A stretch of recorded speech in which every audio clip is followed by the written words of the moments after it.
Hello. So today we're talking about sales, and I'm Helen Rose. I'm here with Ian Brown with Tidewater Payment Solutions, and I'm going to interview Ian, and he's going to share with us his experience in sales. So, Ian, first, before we get started with the questions I have, could you tell us a little bit about yourself and a little bit of your how long you've been in sales? Hi, Helen. Yep. Thank you for having me. It's a pleasure and honor to be here as part of this interview. My name is Ian Brown. I am the owner of Tidewater Payment Solutions. I'm 45 years old. I've been in sales since I was the right age of 18. I started out working for my father's company. And when I was about 18, 19, while I was still in college, I was introduced to sales then. Very good. So I'm going to start on the questions. And so you had mentioned that you first got into sales with your father's company. So what was appealing about sales? Why did you decide that this was an area you liked? I wish I was the one to make that decision, Helen. That's a great question. My father encouraged I get out there on the road and sell for his company. So I was doing data entry and customer service, outside of my classwork when I was in school. And I just had a really good, um, knack for the relationship with the customers. I really loved speaking with them and the reps and working with them and, learning, getting to know the products that we were providing. And my father saw that I was, doing pretty good at that and how much I enjoyed it. And he invited me to go out on the road and try my hand and see what I could do. And I fell in love with it because it was an opportunity for me to help someone else. That's what you are in sales. You're there to help with your services or product. And I got a feeling like a win. It was very similar to sports. I'm an athlete or was an athlete and enjoyed baseball and wrestling and football. And it gave me a feeling similar to like getting that base hit or striking somebody out. And at the same time, I was helping someone. So it felt like a really good fit for me. Wonderful, wonderful. I love that you put mentioned that you're helping. A lot of people get some they don't really make that connection that really a salesperson is there to help the customer. So we'll get more into that. So one of the things about sales is listening. And so, from your opinion, how do you feel? How important is listening in sales? And can you give an example? Listening is key. There's a few things that I'll share that I feel are the key components to being a good sales representative. Listening is one of the top three. Listening is understanding your audience, understanding their needs, so then you can build upon that. So you can build upon what they're sharing with you as to what their need is, and you can find a solution to resolve that need, fix a problem, or provide a product that's going to benefit them. So, for example, I actually get this all the time in that you get sometimes a negative response when you're approaching a prospective client in sales because they are so used to dealing with salespeople. And they're generally salespeople are out there pushing a product because they have a quota and they have a deadline and they're introducing what they can do as opposed to listening to their client. And I feel that I've had a pretty good advantage in my fields in that I would ask questions and find out what my customers' needs were. And if I could fill them, I would respond accordingly. So listening is key in sales. Yeah. We all have two ears and one mouth for a reason. There you go. There you go. In fact, I remember somewhere I read that the amount of time that you are quiet and listening, the percentage of time is way greater than the amount of time you're speaking in sales. It's not about the pitch, it's about listening. It's about understanding your audience so you can prepare your response. And your response should be a resolution, solving a problem, or simply just taking notes. So then you can take that information back and figure out, a solution for them. I love that you talk about solving a problem. Um, when I teach the entrepreneurship class, I often mention about like starting a business is these business ideas. You are problem solvers. Well, in sales, you're a problem solver. So, Couldn't agree with you more. yeah.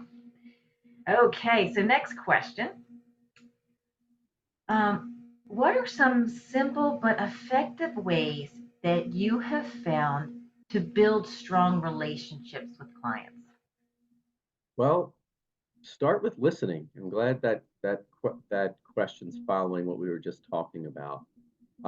When someone's speaking and they're sharing their story with you, their concern, their issue, you know, they don't always want someone, you know, talking back, talking over them, or immediately saying, I have a solution for them.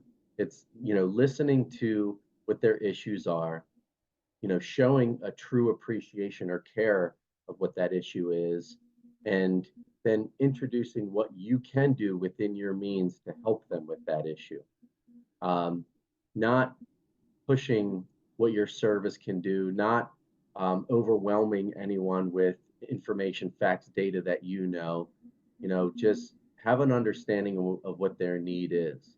Um, Not and taking the time, as they're generally your audience is going to tell you roughly what their time frame is, and when the opportunity is going to be most convenient and best for them, and following what they're sharing with you there is so important, because so many people in sales are looking at themselves. They're very selfishly thinking about what they need for themselves as opposed to what the customer needs, and the results are going to be, you know you're going to have much better success when you're providing what the customer needs within their time frame and at their convenience, as opposed to what your needs are. And then following up is key. So many salespeople will introduce their services, their products, and if they don't get the deal, they move on to the next thing and the next thing, and you know lose opportunities that they absolutely missed because they didn't just make a simple follow-up call, just saying, hey, just want to check back in, answer any questions you might have, or look to schedule another meeting with them, and taking the time that's necessary for the customer to trust you and to want to work with you. And then after that, you eventually earn that trust, you get the deal, you follow up thereafter. And I don't mean once or twice to make sure things are working. Maybe every once in a while, just check in, stop by. Maybe if you're getting a cup of coffee for yourself, maybe you can buy an extra cup of coffee if you're close to a client's office. Stop in and surprise them. That helps with maintaining that relationship and that trust, but it also helps with a few other things, and that involves referrals, which we'll talk about, I'm sure, eventually. A few things that you mentioned. See, I was listening. I was taking notes. That's what a good salesperson does. So one of the things, So, you didn't say the word, but in everything that you said, I heard being present. It's being present during that dialogue. great Okay, word. sales dialogue, because it's an exchange.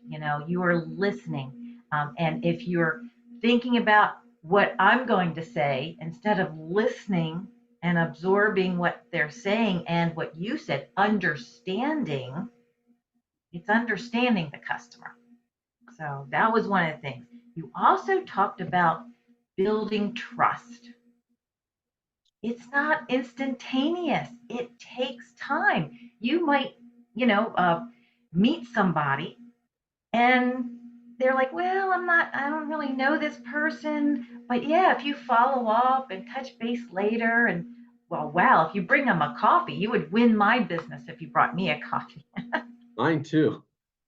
you know, I've worked in marketing a long time, and one of my first jobs, a promotions person, they sell promotional material, Mhm. um, and they she brought me a rose because my last name is Rose, and Brilliant.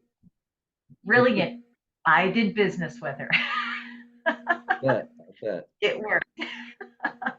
So, and then follow up. You know, I think that's where a lot of people drop the ball, and I know it takes time. And there's good ways to follow up and bad ways to follow up.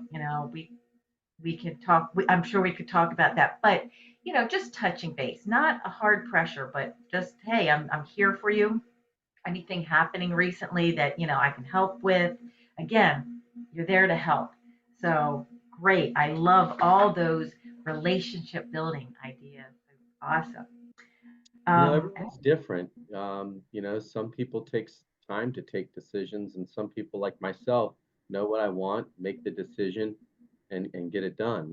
So some of the businesses, it could be the exact same client in the exact same vertical and in the exact same position. Everything matches. One of them takes 12 months to make a decision, and one takes 12 days. So you work with your client as to match and fit their timeline, and again, understanding your audience by listening. yeah, I mean, in the course that this is going to go in, we're going to talk about understanding the different buyer types. There's people who take a long time, those logical buyers. There's more direct people. There's several different categories. I'm sure you've researched those yourself and or have definitely experienced them, right? That's for sure, and studied, yep, quite a bit, yep. Yeah. So okay, um, so a lot of these students, they're just starting out in sales, and so um, they might be feeling a bit nervous with the idea of sales. A lot of people just starting out in sales feel nervous. Um, and so, but what advice would you give them, or what advice do you or somebody gave you? Lighten up. Not that simple, but lighten up. Sales is about relationships and action. And to build a relationship, it sometimes takes some time. It takes conversations, and it takes action, right? You have to be proactive in reaching out and contacting and messaging and responding to the communications that are afforded to you. So I would say just keep it simple in that you have a process, and you don't have to get the sale right there, the first shot, the first day, the first instance. You know, understand there's a process to this, and it starts with a simple introduction. Okay. So introducing yourself, what you do, why you're there, and how you do it. Simply put, right? And being prepared before you make that introduction, meaning being polished, understanding your audience for sure, but you're going to get to understand them more as you're taking the action to get to know them. But understanding your product, know your product and or service that you're providing, and what it can do for the audience that you want to introduce it to. So if you're prepared and you go about it without putting that massive amount of pressure on yourself, lighten up, go into the introduction, make your follow-up call, schedule a meeting, and we'll talk about the process, as we go here, but just just take it easy, It's it's building a relationship with someone. It's basically making a friend is what I consider what I do is I'm making friends every single day and helping friends with profits. And that's what I love to do. Beautiful. Making a friend. I love it. Making friends. Well, that should take the pressure off. I hope. I think At making friends. least a little We all bit. love making friends. I love making friends. I know you do. I do too. Okay, so let's see. Oh, there we are. There. Okay, so there's a lot of common misconceptions about sales, And so, is there anything that you would like to clear up about sales that maybe people have either heard or maybe they are even thinking themselves possibly about sales? That's a misconception. Think it would be fair to assume that when people hear the term salesman or salesperson, they immediately have a reaction, right? And that's comes from experience, and it comes from a stigma, in that salespeople are pushy. They want is to make a deal or sell a product and make a lot of money.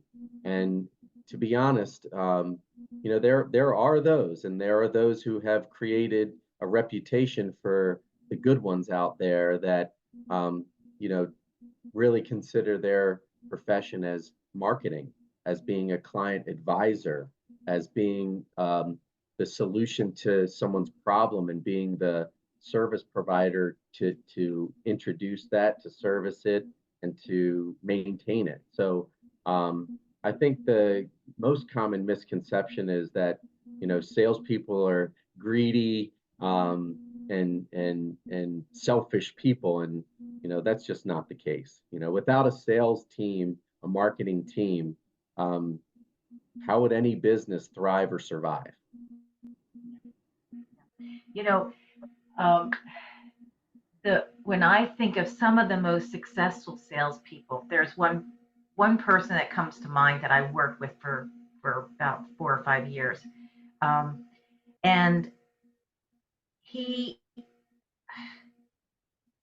I remember him telling me about how he's trying to work with the client, and he listened to what their problem was, and he realized that our company did not have that solution. And he was like, I hear what you're saying and I understand. And actually, that's not what we offer. I can recommend somebody. I could, like, because we knew a lot of people in the industry. Um, well, no, we didn't win that particular sale. Okay. But notice my fingers. Okay. But because he was honest, we got the big deal. Okay. The multi-million dollar deal. Okay, they trusted Peter. They came back to Peter because they knew he would be honest. They knew that he was interested in their success. It wasn't about him making money or the business he worked for.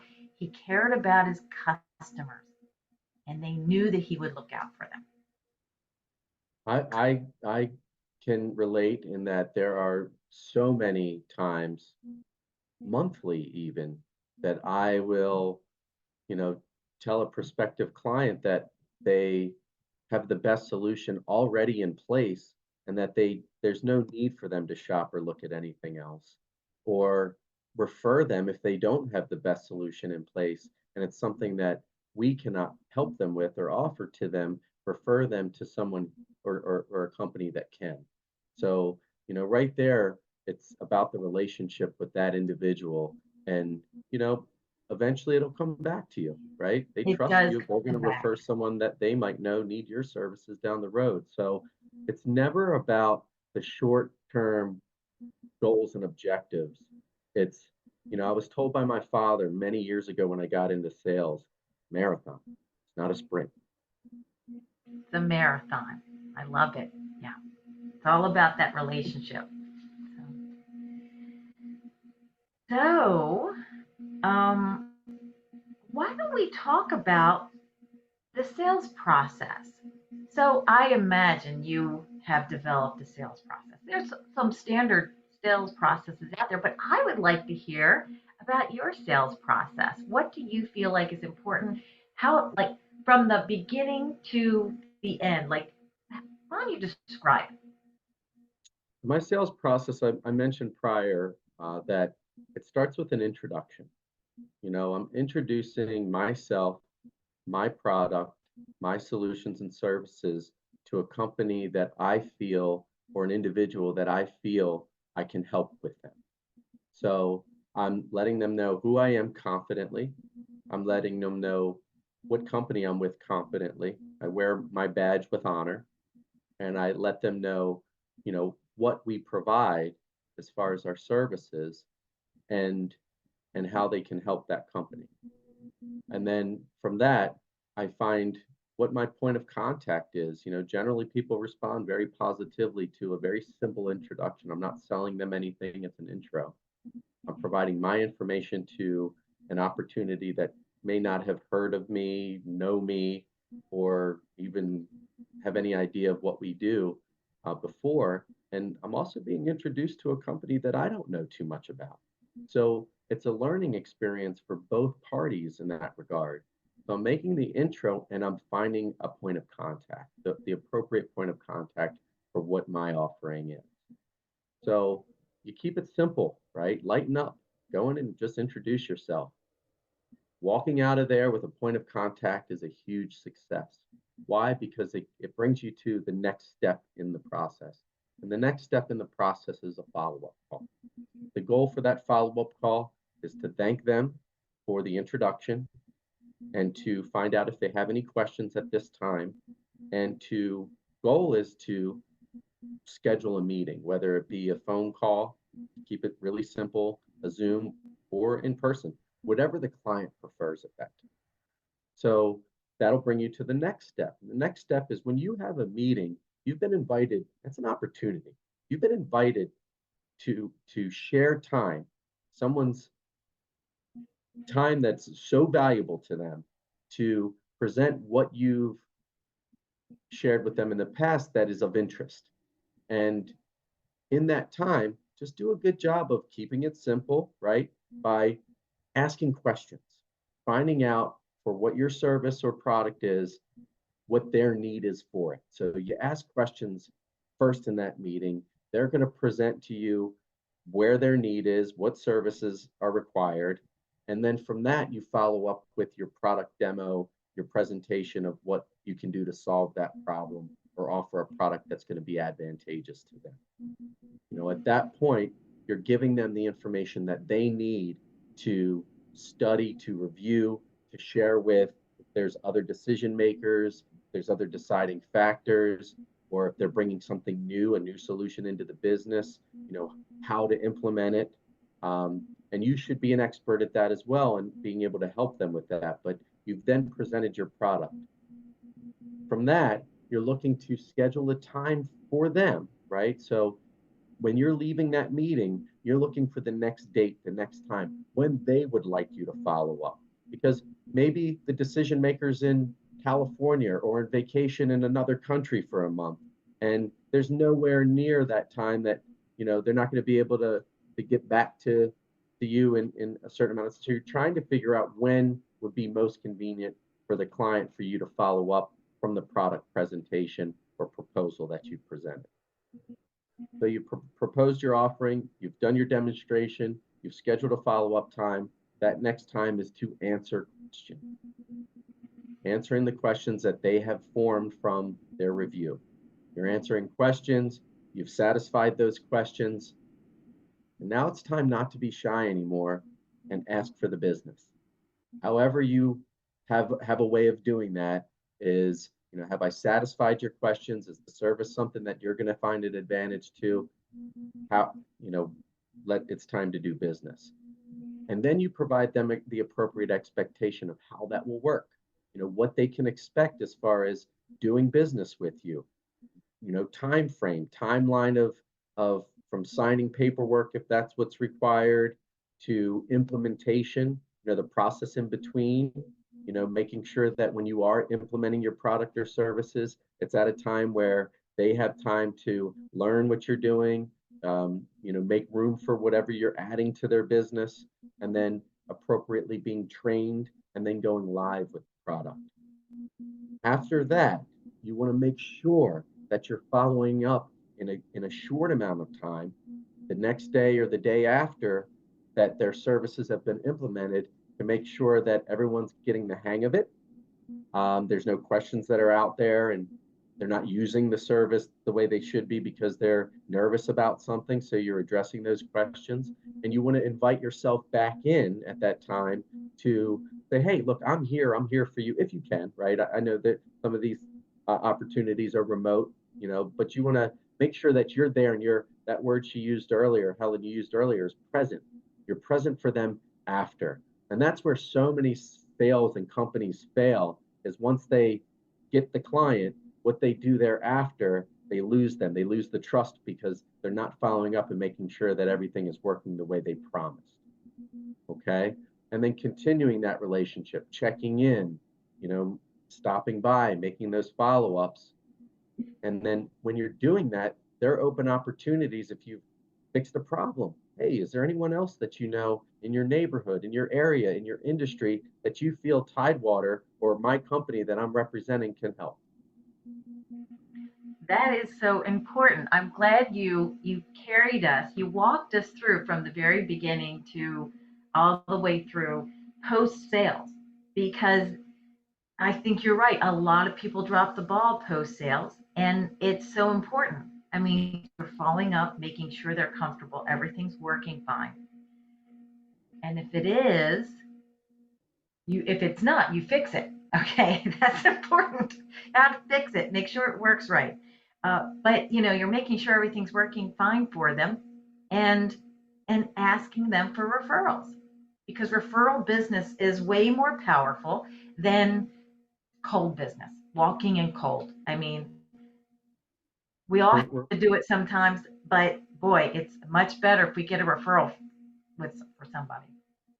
So, Helen, I've told you in the past that I love cold calling. I love knocking on doors. I love making that introduction.